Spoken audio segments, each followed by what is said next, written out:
May the peace of the Lord be with you all. Today's Gospel Reflection, July 12, 2025, Saturday. Jacob gave his sons this charge: "Since I am about to be taken to my people, bury me with my fathers in the cave that lies in the field of Ephron the Hittite, the cave in the field of Machpelah, facing on Mamre, in the land of Canaan, the field that Abraham bought from Ephron the Hittite for a burial ground. There Abraham and his wife Sarah are buried, and so are Isaac and his wife Rebekah. And there, too, I buried Leah, the field and the cave in it, that had been purchased from the Hittites, now that their father was dead." Joseph's brothers became fearful and thought, "Suppose Joseph has been nursing a grudge against us, and now plans to pay us back in full for all the wrong we did him." So they approached Joseph and said, "Before your father die, he gave us these instructions. You shall say to Joseph, 'Jacob begs you to forgive the criminal wrongdoing of your brothers who treated you so cruelly. Please, therefore, forgive the crime that we, the servants of your father's God, committed." When they spoke these words to him, Joseph broke into tears. Then his brothers proceeded to fling themselves down before him and said, "Let us be your slaves." But Joseph replied to them, "Have no fear. Can I take the place of God? Even though you meant harm to me, God meant it for good, to achieve his present end, the survival of many people. Therefore have no fear. I will provide for you and for your children." By thus speaking kindly to them, he reassured them.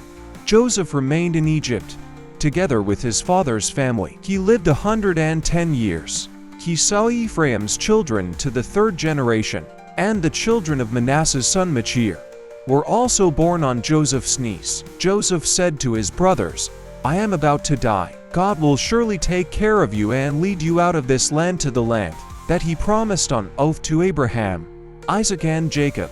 Then, putting the sons of Israel under oath, he continued, "When God thus takes care of you, you must bring my bones up with you from this place." Joseph died at the age of 100 and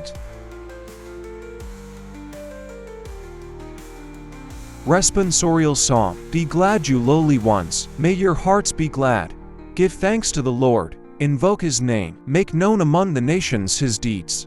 Sing to him, sing his praise, proclaim all his wondrous deeds. Be glad, you lowly ones, may your hearts be glad. Glory in his holy name. Rejoice, O hearts that seek the Lord. Look to the Lord in his strength. Seek to serve him constantly. Be glad, you lowly ones, may your hearts be glad. You descendants of Abraham, his servants, sons of Jacob, his chosen ones. The Lord is our God. Throughout the earth his judgments prevail. Be glad, you lowly ones, may your hearts be glad. Jesus said to his apostles, "No disciple is above his teacher, nor slave above his master. It is enough for the disciple that he become like his teacher, for the slave that he become like his master. If they have called the master of the house Beelzebul, how much more those of his household?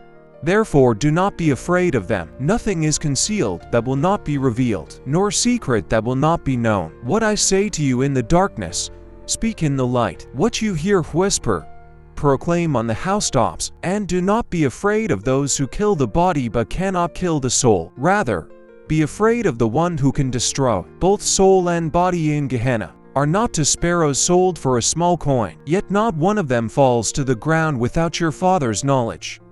Even all the hairs of your head are counted. So do not be afraid. You are worth more than many sparrows. Everyone who acknowledges me before others, I will acknowledge before my heavenly Father. But whoever denies me before others, I will deny before my heavenly Father." There's a kind of fear that can quietly creep into our hearts, such as the fear of being judged, rejected, or misunderstood. It doesn't shout, but it paralyzes. It whispers. What if they laugh at you? What if they think you're strange? What if they walk away? Because of that fear, many people hide who they truly are, especially when it comes to matters of faith and conscience. But the message of Jesus encourages us to live with boldness, knowing that our true identity, our mission, and our worth are all seen and upheld by God. Think about a college student who deeply believes in kindness and compassion, someone who stands up for the bullied and includes the outcasts. But one day, in a class discussion, everyone else seems to mock those ideals. For a moment, he hesitates. Should he stay quiet to fit in, or speak up and risk being ridiculed? He chooses to speak, even if his voice shakes. It wasn't a grand speech, but it was enough to let others know he wasn't afraid to stand for what is good and true. That courage can plant seeds of hope and conviction in others' hearts. In life, we often find ourselves in situations where staying silent seems easier, whether it's at work, in social circles, or even within families. Expressing one's values or standing up for truth may cost us comfort, popularity, or even relationships. But there is a quiet strength in choosing to be authentic, to live in alignment with what we believe, even when the world frowns upon it. Real courage is not about being fearless. It's about trusting that the truth is worth more than approval. That's why it's essential to remember that we are never truly alone. The one who formed us knows every detail of our lives and sees the choices we make when no one else does. In those moments of hesitation, when fear whispers its lies, we can choose instead to listen to the deeper voice that calls us, to stand tall and speak up. A woman who works in a government office once shared how she refused to participate in corrupt practices that were common in her department. Her coworkers ridiculed her and she was even bypassed for promotions. Yet she remained steady. Eventually, when an external audit was conducted, her integrity shone through. Her story not only protected the office but also inspired others to act with honesty. Her courage wasn't loud, but it was contagious and later appreciated. We all have spheres of influence, including our homes, workplaces, and communities. We are called to be lights in those places, not by preaching or pretending to be perfect, but by being real, kind, and faithful.